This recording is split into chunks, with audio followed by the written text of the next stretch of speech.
Tell Me More podcast is being recorded on the lands of the Wurundjeri people of the Kulin Nation. We pay our respects to elders past and present and extend that respect to all Aboriginal and Torres Strait Islander cultures. This episode contains content that may be distressing to some listeners, including discussions about mental health, body image, and disordered eating. Please take care when listening. If you or someone you know are struggling with any of the topics discussed, please reach out to the Butterfly Foundation or Lifeline. Details are in our show notes. Welcome to Tell Me More, where we have conversations about the good, the bad, and the real. I'm your host, Olivia Molly Rogers. Diet culture. It's an insidious thing. One that can sneak into our lives and silently take over without us really noticing. Today, I'm thrilled to have Lyndi Cohen join us. She is a renowned dietitian and nutritionist and body positivity advocate who has dedicated her career to helping individuals break free of the constraints of diet culture. In this episode, we discuss the harmful effects of dieting, the importance of listening to our bodies, and practical strategies for a more balanced approach to health and food. Lyndi, thank you so much for joining me on Tell Me More. It is so nice to meet you. It's so nice to be here. Thank you. I read your book, Your Weight Is Not the Problem, and I absolutely loved it. And I've also been a long-term follower of all of your content, and I just love your messaging so much. I mean, that's the best thing. It was so hard to write a book, but I was like, this is the book I wish that 16-year-old me wish she read. And so I hope everyone can get their hands on it, especially if you're someone who's been a compulsive dieter, who feels like they've tried everything. You go on a new diet and you just feel like nothing sticks. If you've struggled with disordered eating, of loathing your body, of feeling like you are the problem and that you can never get on top of your weight, this is a book I wrote for you. 100%. I resonated with so much of it. I would love for you to start by telling me how you would describe yourself to a complete stranger. Well, I'm a type B personality, I'd say. If you come over to my house, you're going to find laundry that hasn't quite been completed at my front door. There's just bags of things that need to be distributed. But at the same time, I'm really diligent about what I do really well. I am a mum of 2. I am a dietitian. I'm a nutritionist. I am someone who wants to help you learn that you can be healthy, and that doesn't mean you have to sacrifice 95% of your life to weigh 5% less. And it all started because I have this learned experience with disordered eating and eating disorder, of hating my body. So it's not like I ever just talk about things from this like high, mighty place of, oh, I've never struggled with these things. The reason I think I love what I do is because I so get you if you're in the throes of it. In fact, I'm not even perfect. I haven't reached this utopian place where I never have bad body image days. And so this is kind of my life work of helping people, whether it's binge eating, of restrictive mindset, getting rid of diet culture, liking your body, and doing the healthy thing. So it's not just a total pushback and say, we eat whatever we want, whenever we want, because I think that could almost aggravate disordered eating. But instead, it's helping people feel that calm, feel normal around food, and make it feel like your body is just not something you have to think about in your life. Because I think for women, it occupies way too much of our brain space. And so I have an app, I have a couple books, I have some programs. I'm also somehow like starting a swimsuit company at the moment, which is just like, because swimsuit shopping sucks. So there's a few things on the go. There's so many things on the go, a lot of things on your plate. I would love for you to take me back to when you were a child and a teenager. What was your relationship with your body like, and with food as well? It started when I was 5 years old. I was in ballet class. I was staring in the mirror, and I could see that the other girls, they had these straight up and down bodies, and I had a little tummy and I had little thighs that touched. And I think that was the moment of realizing that there was something wrong with my body. But it wasn't until I was 11 years old that I started my first diet. And what followed was an entire decade of loathing my body, of trying to be good, of weighing out my food, of calorie counting and restriction and over-exercising. And it didn't take long before I ended up binge eating. I was willing to starve myself, but my body would not let me self-sacrifice. And so I'd come home after school ravenously hungry, and I would devour anything I could get my hands on, whether or not it was carrots or yogurt or fruit or bowls of cereal or peanut butter or chocolate and Nutella straight out of the jar. I would binge on everything my body was lacking, which was essentially energy, calories. And these binges would become so profound. Sometimes the only reason I would stop a binge is because someone came home or I ran out of food. It was like my body didn't have a sign to say, it's time to stop now. People would say, well, wouldn't you just get sick? No, I didn't get sick. Maybe after an enormous binge. And then I'd lie in bed at night going, gosh, I've been so bad. I'd hate myself. I'd loathe myself. Tomorrow, though, I'm going to be good tomorrow. Tomorrow, I'm going to eat less. I'm going to exercise more. I'm going to be a really good girl. And what would happen is I would set myself up for this never-ending restrict and binge cycle that I got stuck in so often that it ended up happening once a week, and then it happened once a day, and then I was binge eating multiple times a day. And then when I got to 21, I was like, this has been a decade of being a good girl, of listening to the rules, of tracking every morsel of food that I eat. And not only has it not brought me happiness or health, but I am the heaviest that I've ever been. And I hate my body so profoundly. Everything I've been doing is not working. It is failing me, and it is the problem. And I guess that was the moment where I was like, I have to try something else. I have to give up dieting. This is not working for me. And that was an incredibly scary moment, because the biggest fear I had at the time is I'm just going to keep gaining weight. I'll eat even more. And to someone with an eating disorder, that seemed like the scariest idea. But I can definitely relate to that. The fear of living in a bigger body becomes so intense, which in hindsight is one of the least important things. So you then became a nutritionist. Was it around that time that you decided that's what you wanted to do, or was it earlier than that realization? Well, I got to tell you, I became a dietitian and nutritionist for all the wrong reasons. I was like, what a great profession for someone with an eating disorder. I will get paid to obsess over what everyone else is eating. I will know as much as I possibly can around how to feed my body. And by the time I graduated, I was 21. This is that moment of going, I'm graduating. I realized, oh no, I am not in a good place. Not only is my weight out of control, but I am so obsessed in an unhealthy way with food. And there is no way that I am going to give people the disordered eating advice that was given to me.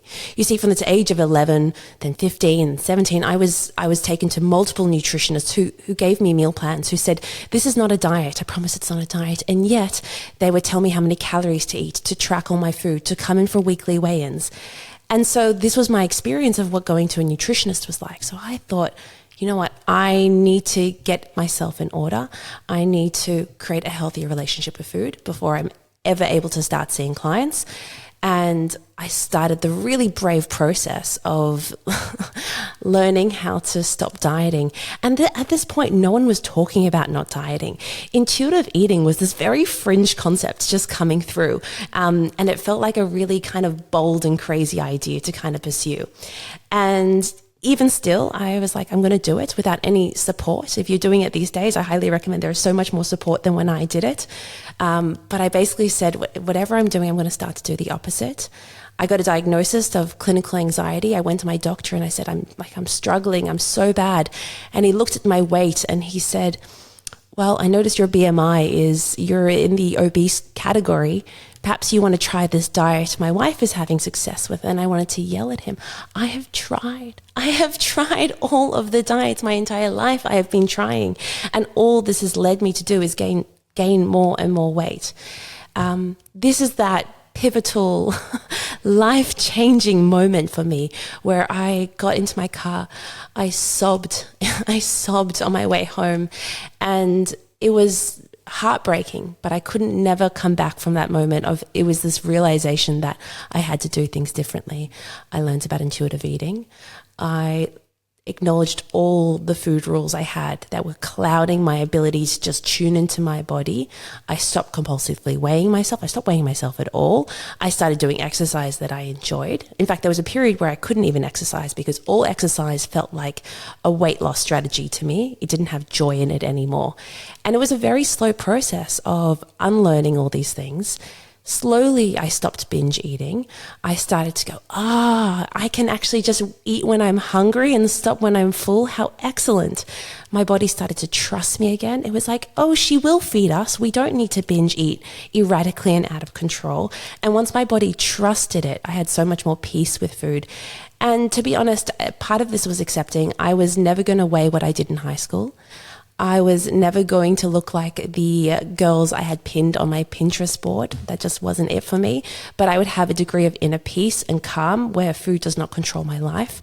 And that is where I'm at these days. And this is what I help people with. I love that. It's such important messaging, and I can relate so much because when I've had experiences with different types of eating disorders and disordered eating and multiple diets and all of those awful things.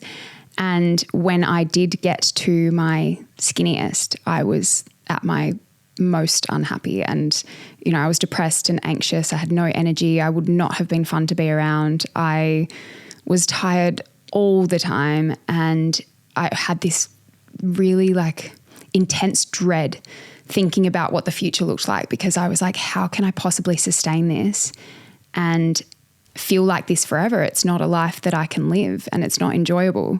But meanwhile, you've got people saying, you look great. It's so toxic. It's so toxic that you get the most compliments when you are sometimes your least healthy.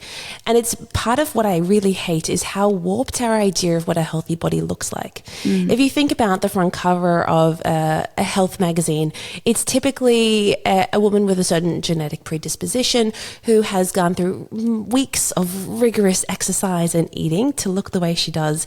Then we load on some Photoshop, some beautiful makeup, some lighting, and then we get presented with this is what that healthy, perfect body looks like. Or we have influencers who have eating disorders that they do not tell us about, they're not disclosing, that are basically just fueling an empire of their protein supplements and their discount codes and this really toxic body image where every what I eat in a day video starts with an ab shot.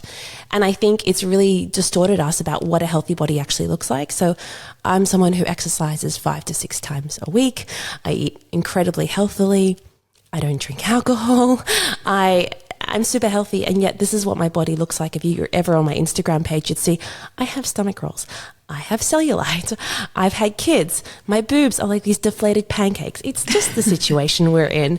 And this is a healthy body. I'm a really happy, put together person. And I just wish we had more of that representation that healthy bodies can look a range of things. And it's not, there's just one ideal look that you have to aspire to, because so often that look, there's a hidden truth of starvation, restriction, control, obsession that is happening. And anytime I'm tempted to compare my body to someone else's, I use this very useful trick.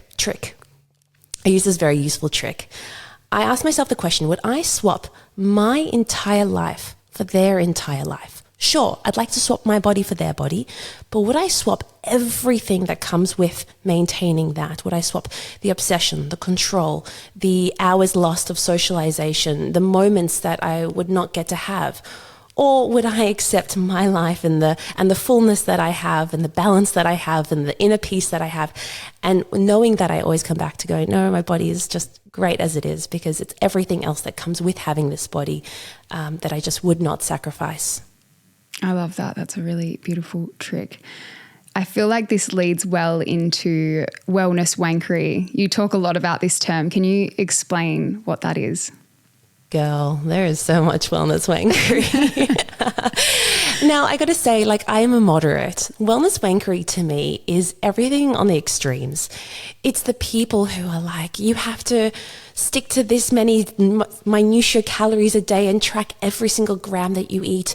They'll tell you things like, don't eat any processed foods, but buy my highly processed protein powder.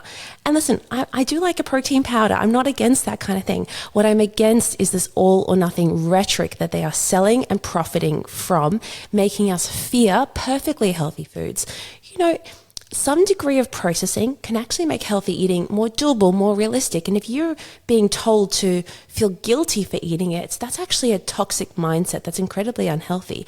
Or someone who's saying you're never allowed to have any carbohydrates, when we know that you need a healthy balance of carbohydrates to fuel your body. So wellness wankery is, to me, those people who are profiting off extreme nutrition advice, who are really suggesting that you have to look a certain way in order to be healthy. And honestly, they are raking it in and really giving people disordered eating advice and calling it weight loss advice. And that really hurts me, and I get angry about it. And I don't just say nothing. I do create a lot of content calling out this culture, because for the kid who I was growing up, it's what I would have needed to see to help counteract all these beliefs. And I think all of us on social media, we get inundated constantly, and that algorithm is just spitting out stuff to us that it thinks we want to know. And we need to try and reclaim control of that, because I think they used to say, you become like the people you spend the most time with. But these days, when on average, people spend around 2 to 3 hours each day, each night, scrolly on their phone, I think it's safer to say that you're more like the people who you follow on social media. So you got to get really clear about who it is you are allowing to influence your precious brain space. What do you think are some red flags that we can look out for when it comes to spotting wellness wankery? Extreme language, things like, I never eat this. This food is toxic. If you're not doing this, you're an idiot. It sounds silly when I say it like that, but this is the type of thing. This food is poison for you. It's such extreme language that anyone who's got a science degree is going to go, that's not the way that a balanced diet works. There's no one food that is really toxic. It's the dose that matters. It's their inability to look at the big picture and see people for humans. If you were a robot, I could give you a perfect diet and you'd follow it, but you're not a robot. You're a human with a busy life and emotions and feelings. And that week before your period, you're probably going to want to eat like a whole lot more sugar than normal. And finding a healthy way to do that is what I'm all about. Not saying that, adding layers of guilt. So watch out for guilt, watch out for extreme language. Those people are what you need to avoid, not carbohydrates.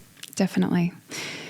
How do you think we can recognize signs of diet culture in our daily lives? I think there's so much of it that we've sort of become immune to and we don't really pay attention to and realize how much it's impacting us.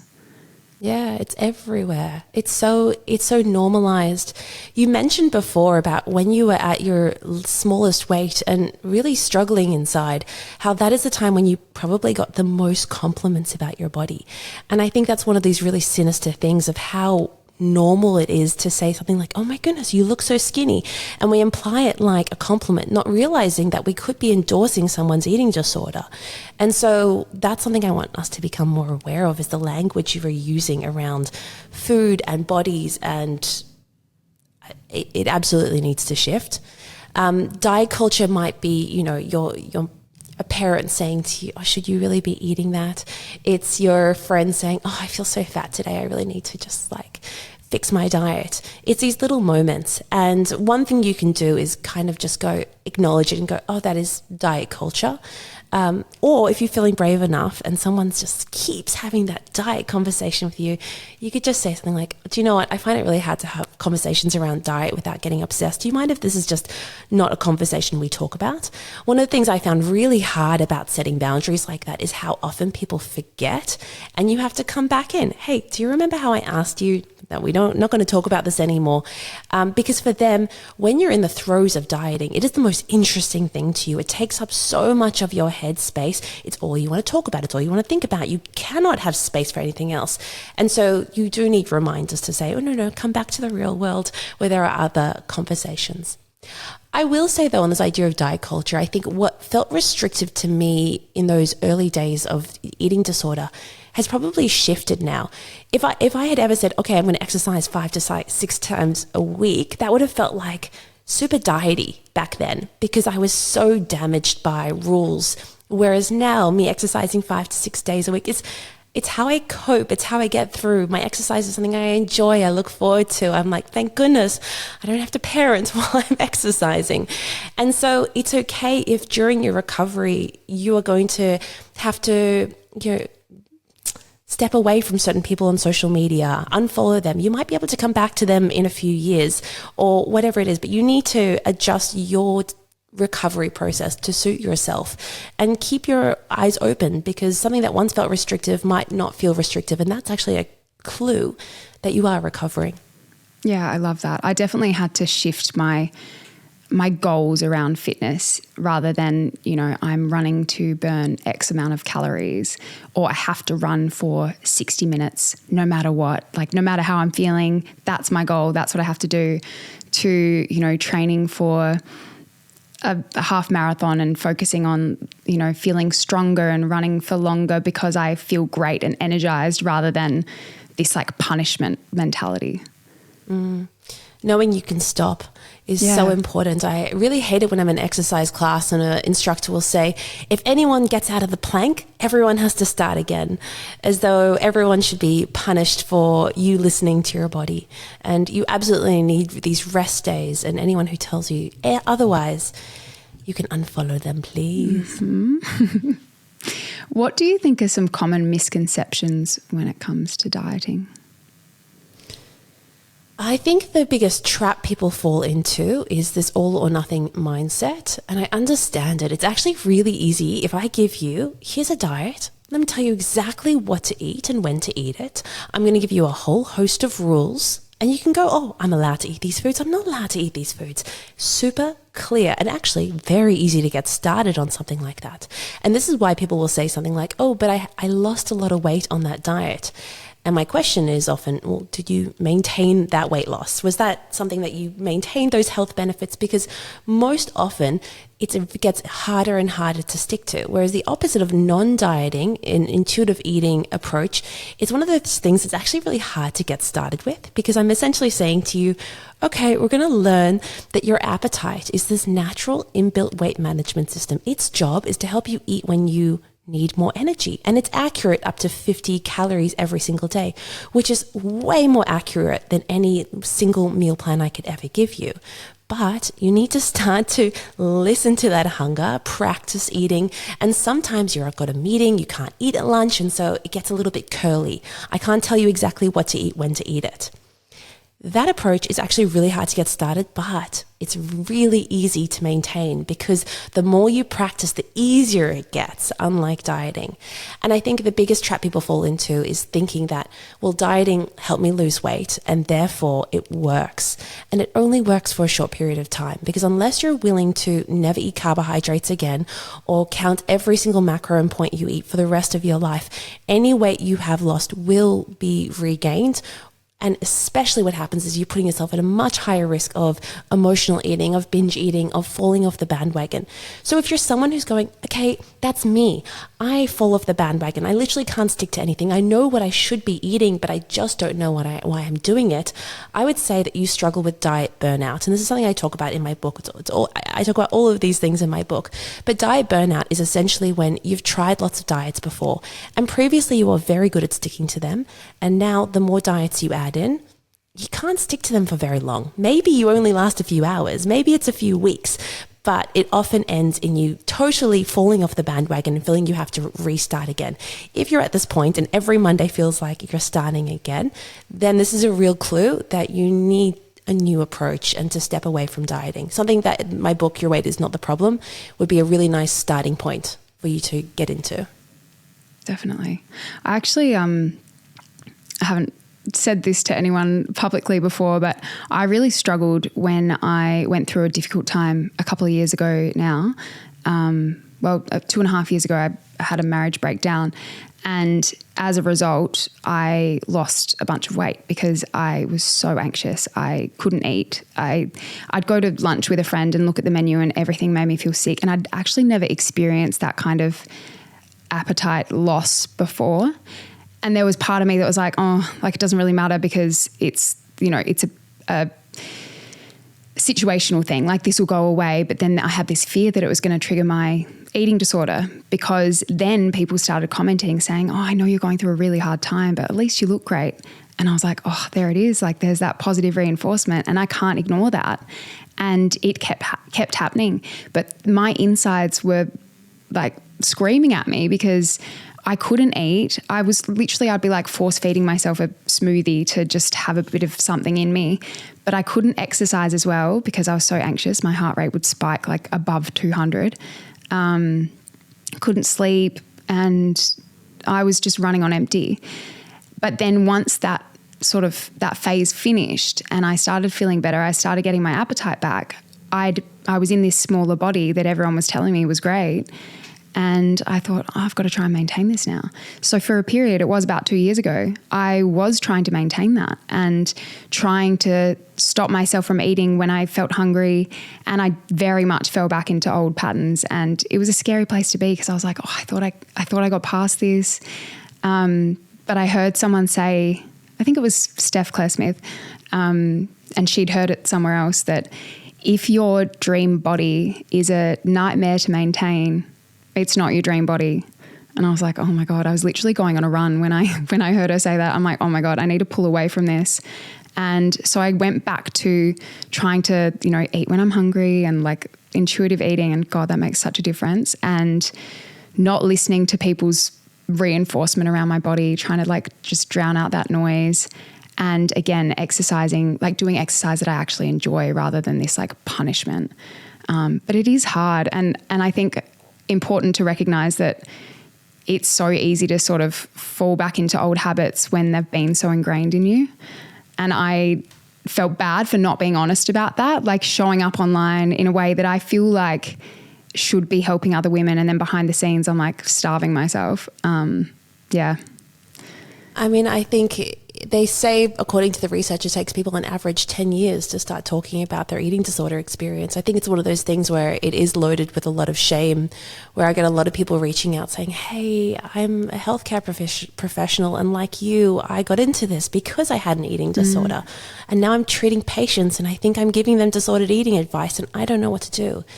And I think what you did by not, it's this degree of a crossroads of going, am I going to keep on this pathway or am I going to ignore this eating disorder voice that's talking to me and choose a new pathway? And I love that you chose a new pathway, even if you didn't disclaim everything that was happening at the time.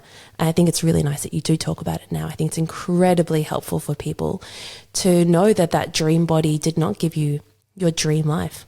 Yeah.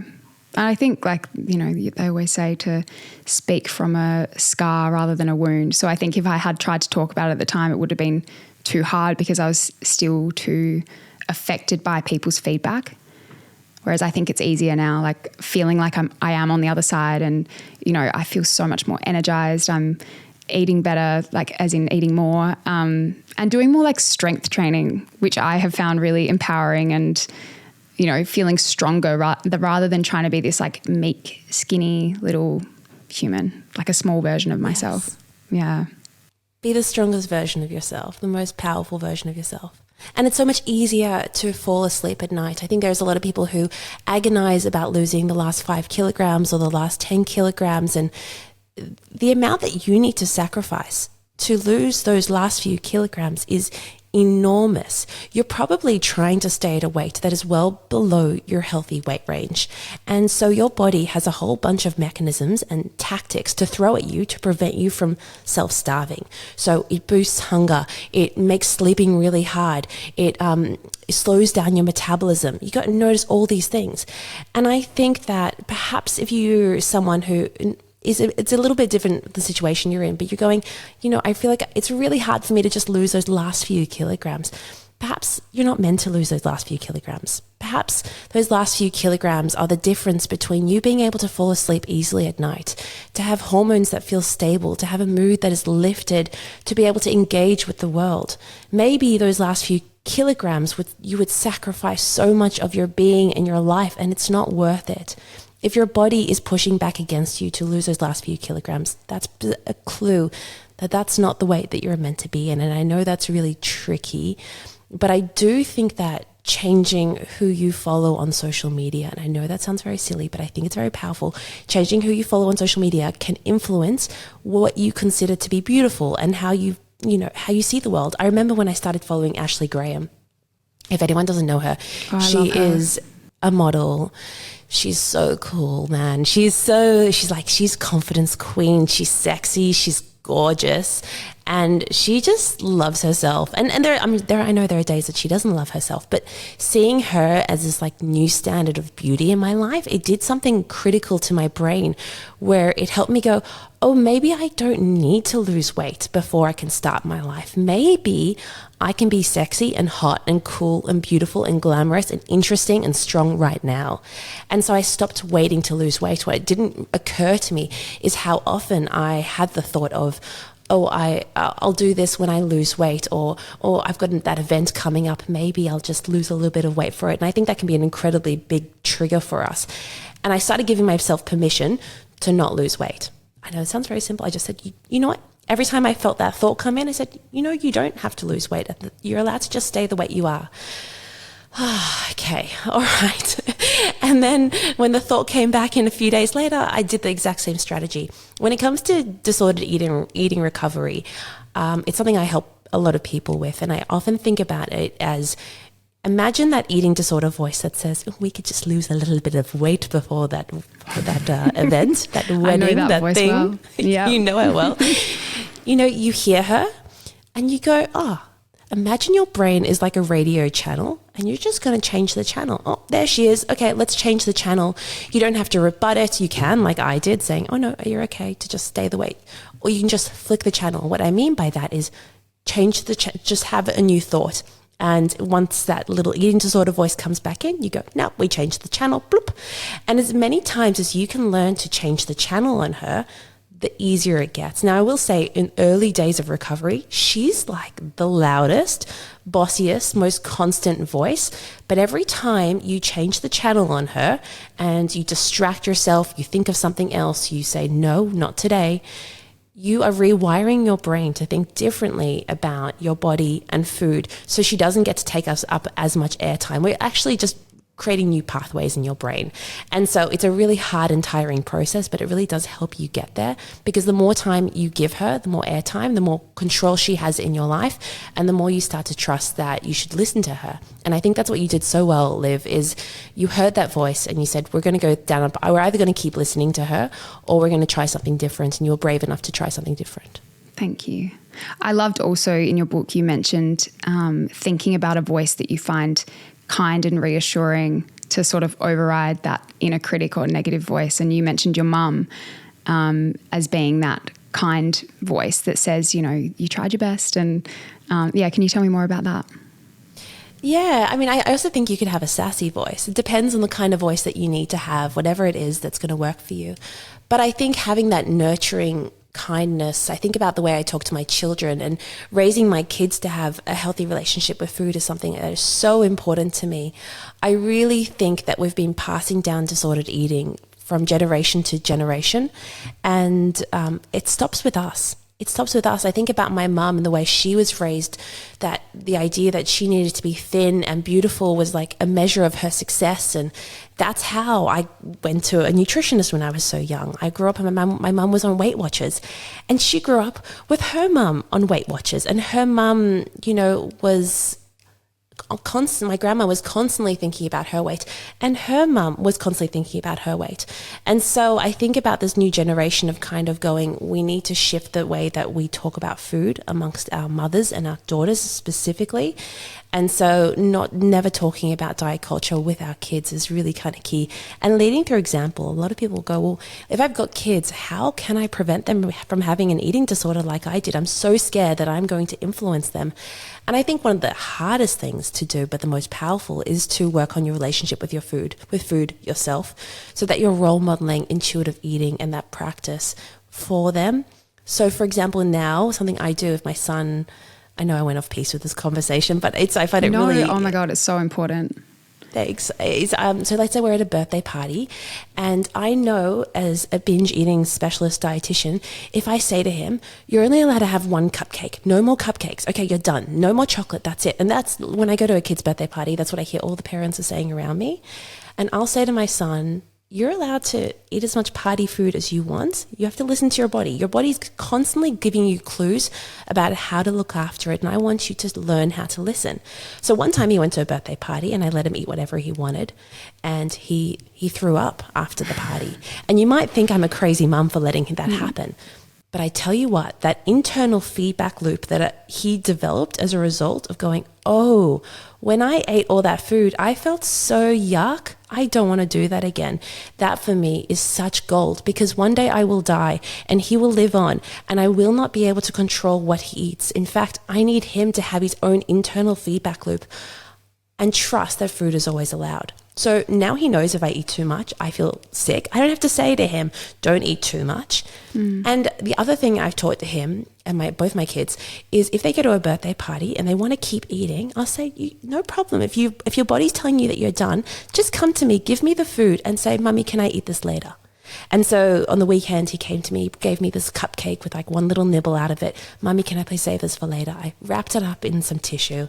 And he totally forgot about it. Meanwhile, all the other kids around him feel like this is the last supper. They may never get sugar again in their lives, and they're eating a million cupcakes. And so there is this process where as a mom who's practicing intuitive eating, and there's no generations who came before us who did intuitive eating, it's almost like we're writing how it happens in real time and seeing it in action with our kids. And every time I do, I feel so excited by the idea of having this next generation come out as kids who eat when they're hungry, stop when they're full, realize that food is not going to run out, because that's the very thing that drives us to feel out of control with food. The minute we put this restriction, we send our body into the starvation response, where we feel like we have to eat as much food as possible while we've got access to it. And so if you just work with the body and not against it, you don't trigger those abnormal responses to food. I really love that. It's funny you say that about your mum. Well, not funny. I think it's just very common, actually. My mum had the same. Like, her grandma was brought up with the most important thing a woman can be is attractive and slim and a really good housewife. And that was then, imparted onto my mum. And then she struggled with her body image as a result. And she kind of overcorrected with us. So she didn't want to restrict us because she'd experienced that. So then she'd be like, eat as much and as much as you want, whenever you want, and there was no sort of boundary. And we've spoken a lot about this, and yeah, she was worried that we would end up how she did in terms of like her struggle with body image. So she fully went the other way. And I think then I overate, and then I got to a point in my like early teens when I would compare myself to other people, and I'm like, oh, why am I bigger than my friends? Or why do I eat so much more than them? And really noticing that. So yeah, I love the teaching your children about intuitive eating. I think that's so important, because I do think we as humans have a tendency to overcorrect with whatever we've experienced. And I think there is this misconception with intuitive eating that it is eat whatever you want, whenever you want, because that's not intuitive eating. It is this process of trusting your hunger and fullness cues, about getting exercise that's enjoyable. It's also about fueling your body with foods that make you feel good. And people say, well, if I try intuitive eating, I'll just eat chocolate all the time and I won't be able to stop. But when done properly, intuitive eating is this idea of, okay, I can eat chocolate, but I know if I eat chocolate all day, every day, that's going to just really feel crappy. I'm not going to enjoy that. And so what you start to notice when you're doing it properly is you go, oh, for the first time in my life, I wanted the salad for lunch. I truly wanted it. I didn't have to use willpower or self-control. I wanted it. And I felt so good knowing I could just stop eating when I felt full, because I knew everything was available to me. And I also knew before I sit down for a meal, I can ask myself, all right, I can get the burger and chips. I can also get the salad. What's going to make me feel good? I know both options are available to me, but how do I want to feel afterwards? And you'd be surprised how often you end up choosing the healthier option, because you'll feel like this internal feedback loop is so much stronger. And I think when you go too extreme on either side of diet culture or even intuitive eating, and you ignore healthy eating advice completely, I don't think you feel good. I think you actually promote eating disorders, because as you exactly said, it can make you feel really yuck inside your body. And so we're finding this sweet spot of healthy eating, good enough eating, intuitive eating, where ironically you think about food a whole lot less. I know I said eating a lot of times, but you actually barely think about eating when you're doing it right. Oh, definitely. And when I've found in those periods of, restrictive eating, that it was all I could think about. Like, while I'm eating one thing, I'm thinking about when I could possibly eat the next thing or not eat the next thing. And you're doing this like gymnastics in your brain constantly, like trying to figure out how much you can have and how you're going to work it off. Or, oh my God, it's exhausting. Absolutely. I'd start a meal and I'd start thinking about seconds before I'd even like taken my first bite. Yeah. And in the book as well, you talk about like how conscious you become of other people around you. Like if you're out for lunch and you order the same thing as your friend and then they leave part of it, but you weren't going to leave part of yours. But then you're like, oh, if they are, then maybe I should. And you can't even concentrate on the conversation that you're having because you're so stuck on what's in front of you. Mm. And I think that it's we're in a culture where disordered eating is the norm and the standard. To be honest, I think it's much more common to have disordered eating. And I say this as an eating disorder dietitian who I speak to a lot of people. I tell them what I do. If I get into an Uber now, he's like, what do you do? I'm like, I'm a tax accountant, because he's not going to ask me any questions about that. But if I say I'm a nutritionist, people will say, okay, let me tell you everything I eat.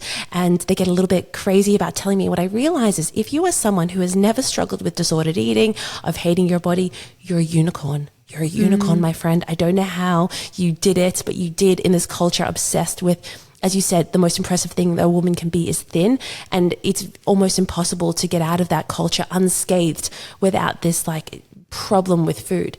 And I think it really can be so pervasive. And I think, you know, perhaps in 20 years time, we'll look back and go, gosh, we were all so disordered. We had no idea, and we've come a really long way. It sounds like you've come a really long way. And now you can look back and go, oh my goodness, I can think of things other than calories. How divine. Oh my God, it's so freeing. And I feel like you're a better partner, you're a better friend, you are better at your job. You just have so much more brain space to think about the things that actually matter.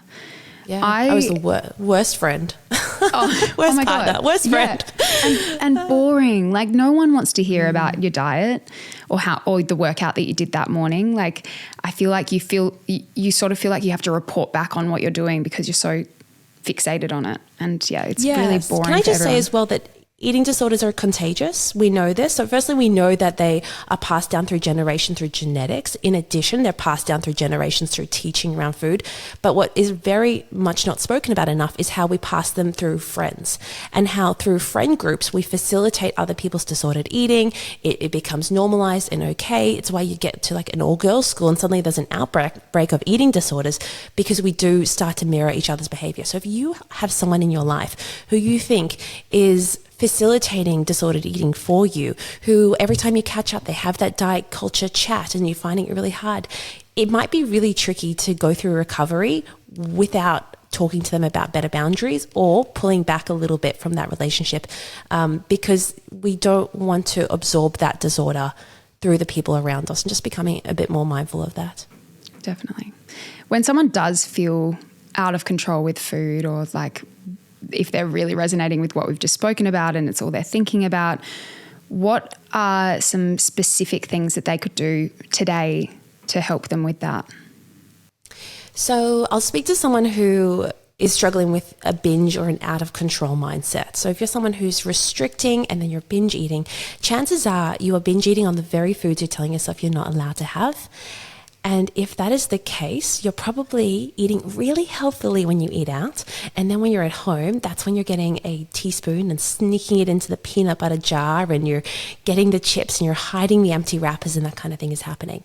If that is you and that resonates, what I want you to do is write a list of all the foods that you think are bad, forbidden, off limits. And then I want you to start to integrate them back into your diet. For example, chocolate has always been a massive binge food for me. What I started to do as part of my recovery is I bought those Lindt chocolate, and every morning I would put a little bit of Lindt chocolate on my coffee in the morning. And then maybe for afternoon snack, I'd add some chocolate into my afternoon snack, and I'd build it out so I have healthy foods as well. Because if I'm just hungry and I'm trying to get full from eating chocolate, I'd have to eat a lot of chocolate to feel full. So it's this balance of getting in those healthy foods, but at the same time integrating those forbidden foods. And what you're going to start to find is your body goes, we don't need to stress about this food anymore. There's a really interesting study that I talked about in my TEDx talk. I call it the mac and cheese study. Essentially, they gave participants a huge bowl of never-ending macaroni and cheese, and they said, eat as much as you want. And the next day, they gave them another bowl of never-ending mac and cheese, eat as much as you want. And by multiple days of doing this experiment, the participants we're not so interested in mac and cheese anymore, because mac and cheese, whilst at the beginning was highly interesting and delicious and a comfort food, after a few days of eating it, a bit of an eye roll. Gosh, I don't feel like eating mac and cheese again.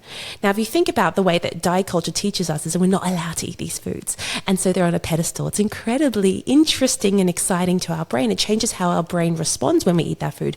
Dopamine system lights up. The reward system is so high. We really can't wait to eat more. And then we say something like, oh, I'm only allowed to have one more square. And all that does, it keeps it on a pedestal and special and highly exciting to our brain. When we start to actually truly give ourselves permission to eat a food, and I'm not just saying physically eat it, I'm saying when you eat it, if you still have that thought, oh, I shouldn't be eating this is naughty, this is bad for me, that's not true permission to eat something, because you're still emotionally restricting.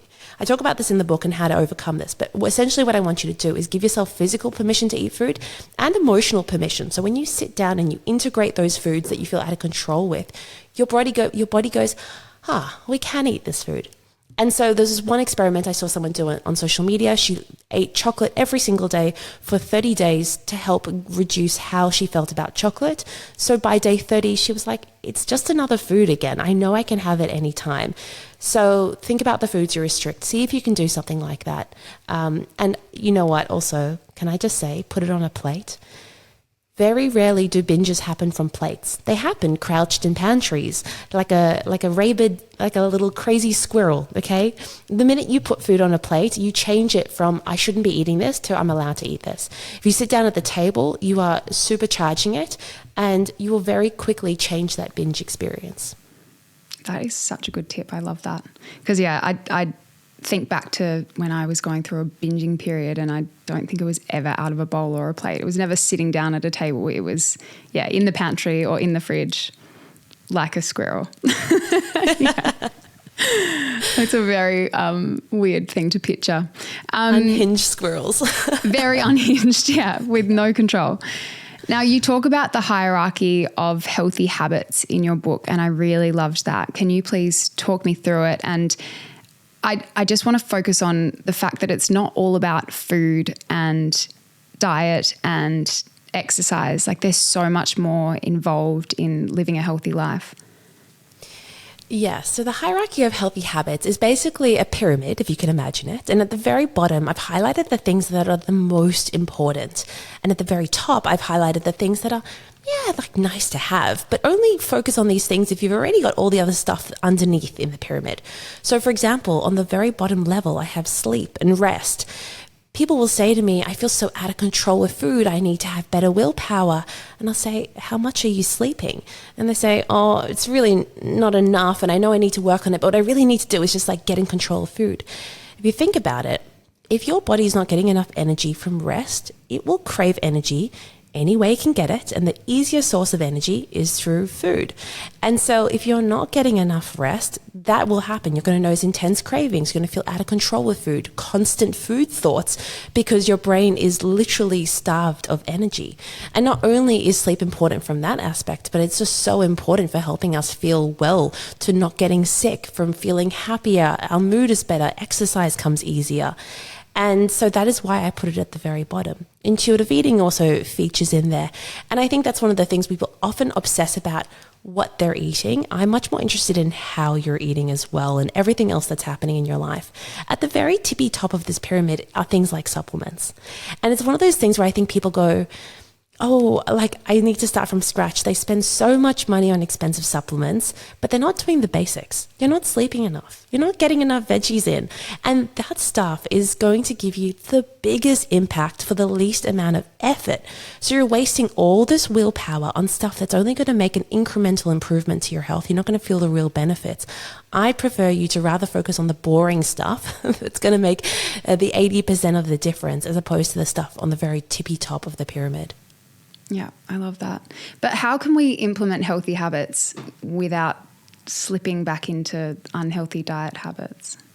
And it's incredibly hard to do that. And I think my point is to say, you're not going to be perfect at it either. Yeah.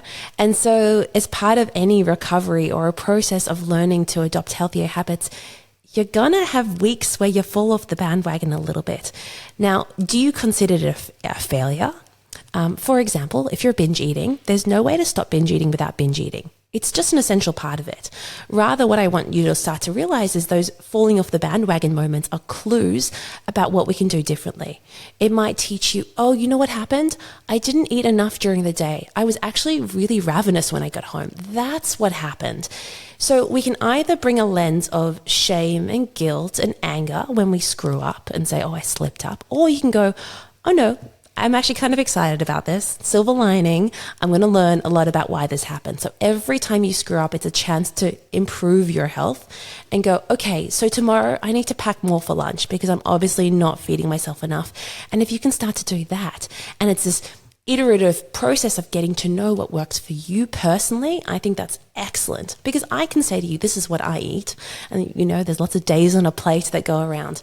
But fundamentally, we all have these unique and different lives. And the process of health is learning your own body. You are the expert on your own body. Only you know if you can tune into when you're hungry and what feels good. But I will say that a fundamental flaw, I think, that prevents a lot of people from sticking to healthy habits is this health pendulum that I talk about in the book. It's essentially when you're kind of adopting way too many things at one point. You go from really unhealthy to exercising all the time and eating perfectly clean, and the pendulum just swings just as far the other way. And where I would like you to sit is somewhere closer in the middle. Healthy enough eating, good enough eating, where you realize, you know what, I don't need to eliminate all processed foods from my diet because Nutella is something fun and I want to be able to eat it occasionally. But at the same time, you're also going, all right, I want to add in some healthier habits. I'm doing it bit by bit. I'm doing it in a way that feels enjoyable. For example, I'm now exercising 5 to 6 times a week. When I started postpartum, it was like once or twice, and then it was 3 or 4, and then it's a slow build up. And so one of the trickiest things in building healthy habits is realizing how much patience you need. And it's a slow process, and that sucks because your eating disorder brain says, no, the event's next week. We don't have time. And that's why we have to turn her off like the radio and commit to the long-term process of building in those healthy habits that actually stick. And in a year from now, in 5 years from now, whenever, it could be in 6 months from now, you're going to turn around and not recognize that person that you used to be because you have integrated these healthy habits. It requires no willpower at all. And then you're ready to add in a few more healthy habits. And so I can't recognize the girl I was when I was 21. She never could have imagined that I'd be as consistent, as healthy, as no more all or nothing person. I thought that was who I was for my life. I thought I was destined to be all or nothing. And now I am that balanced girl. I'm moderation. I'm everything, never with the extremes. So you can do it too. I love that so much. Now, you said before that you're not immune to bad body image days. How do you cope with that now? What's something that you do to sort of bring yourself out of it? Yeah, it's incredibly common when you live in this society to have bad body image days. Those days where you see other people's bodies. I do blame a lot of it on the luteal phase. I went through a phase of tracking my period every day for 9 months. And I realized that week before my period, I just hated my body. I did. And then, what do I know? On day 2, I don't self-loathe as much anymore. So I think that's a good little clue. Sometimes I just ask myself, what day of the month is it? Okay, could that be contributing here? But other times I do just have bad body image days. It's either I see a photo of myself that I don't like, or I'm walking past a window and I catch a glimpse of myself in the reflection and I look like a constipated pigeon. And I'm like, that's not really how I look. And it's a reminder of saying to myself, you don't have to look perfect from every single angle. If I wake up tomorrow, I'll probably feel better. I have so many strategies for dealing with bad body image days because it doesn't matter how much work you do on liking your body, you will still have them. One of the really important things that I have is just standard practice of having clothes in your wardrobe that fit you. Oh my goodness, how important. Undies that fit you. Why do undies come so small? I do not know. It blows my little brain. But you can't let something as silly as getting dressed in the morning derail your body image and your entire mood for the rest of the day. So just don't make sure that's not a problem. And if I'm having a really crappy day for body image, turn off social media because she ain't helping me. I'm going to check how much screen time I've been doing recently because probably you're going to notice there's a correlation with that screen time and the body loathing. And I'm going to take some time for extra rest to pull back. Personally, I probably would go and exercise because now that, 10 years ago, they would have felt very disordered. But where now I'm like, oh my goodness, it's amazing how an hour of exercise and I come out of it and I go, wow, I respect my body. I like my body. The endorphins are flowing. It could be slow exercise. It could be a nice little gentle walk. Walks count. I always say 20 minutes of exercise, of gentle exercise you enjoy is better than an hour at the gym that never happens. So whatever movement, just find that beautiful, gentle movement. And I think it's a bit easier to like your body after that. Definitely. I'd love to finish with some goals for the listeners. Instead of, the picture of health being a slim body with popping abs, what are 5 measurements of health that we should be striving for? I think sleep is a really key one, and I come back to it. I think I've really been focusing on sleep recently. I mean, I do have 2 young kids, so that could be part of it. But I'm really committed to getting at least 7 hours of really good quality sleep every night, ideally 8. And so how many hours of sleep? How many hours of quality sleep are you getting? How often are you getting sick? And I think those two things are often highly correlated along with your mood. I think it's one of those things where the 3 are very linked. Another metric I think I probably look at is how many vegetables you get in a day. It's a silly one, but I think that's one I really strive for, is eating veggies, eating legumes, eating fruit, and eating enough during the day. What other things do I use for how I'm generally feeling? And I know that's kind of one, it's a bit harder to measure, but do I have energy? Do I feel like I can do all the things I want to do is definitely a metric. I do like going to my exercise classes and being really strong. I like taking all the advancements. That makes me feel really good. I love it. And so you could have, how many weights am I lifting? How heavy am I lifting? How many Ks am I kind of feeling comfy at what pace? Setting these really non-weight based goals is super key and critical to wherever you're at. Hopefully that's enough ideas to get you started. Thank you so much. Now, we always end our episodes with a segment called Oranges and Lemons. And if you can share an orange and a lemon is something that might be a little bit more negative. And this could be something happened today or yesterday or the last few days. And then an orange is something positive. Okay. So I told you I'm just starting a swimsuit company, right? Because I was like, swimsuit shopping sucks. I went to try on some swimsuits a few months ago and I ended up in tears. Not an uncommon thing, actually, sadly enough. And it kills me because something that's meant to be so happy can destroy us. And we're meant to have fun at the beach. And I told myself for years, I'm just not a beach person. And the truth was, I didn't like being seen in a swimsuit. And so that was this lemon moment for me of going, gosh, that really sucks. And then I realized that the reason I never felt like a swimsuit was built for me. I felt like it was designed for someone else's body. And I realized that most swimsuits are designed on a size small. And then they're like, oh, we'll just make it bigger. We're an inclusive brand. We'll just make it up to a size 20. But they never actually looked at how it would fit on different bodies. So my orange, I guess, is, and it's very stressful, but I was like, oh, let's just start a swimsuit company. How hard could it be? It's very hard. It's very hard. Especially when you're trying to go. Imagine. Yeah. And I'm like, and now I'm like building these swimsuits and I'm getting everyday women who are like literally coming to my house. So like yesterday, I had a woman come to my house. She's a mum. She's got her 10-month-old baby. We try on swimsuits. She tells me what she loves. She tells me what she hates. I've had 50 women through already come and tell me what they actually think about my samples. Anyway, it's just a really touching experience. I'm really excited by it. That's what's giving me so much juice at the moment and this big pain point that I'm trying to solve. So that's my lemon and that's my orange. And I'm I just want to have a future where you realize that you can wear swimsuits and it doesn't make you feel like you need to lose weight to feel good in them. And I think that would make me feel really happy if that's what I achieve. I love that. It's so nice when a lemon and an orange sort of turn into each other. They get married. Yeah, they do. Become a kumquat. I don't know. I don't have a lemon yet today. I can't think of one. But my orange is that 2 months ago, I dropped my key. I came back from a run and I have a little key that's got the fob for my lift in my apartment building and my letterbox key and a key to the apartment. And I stepped into the lift and there was a guy in the lift and he saw it happen and it just dropped and it went doing, doing, doing and fell straight to the bottom of the lifts. And it was such a lemon. And the oranges this morning, my building manager sent me a photo of it because they were servicing the lifts and they've found my key. So that was really satisfying. I haven't opened my letterbox in 2 months. So it'll be really great to see what's in there. I'm hoping there are no parking fines. That could be the lemon that comes later today. Oh, the parking fines. There's nothing worse than opening up a parking fine. Yeah, well, I love that.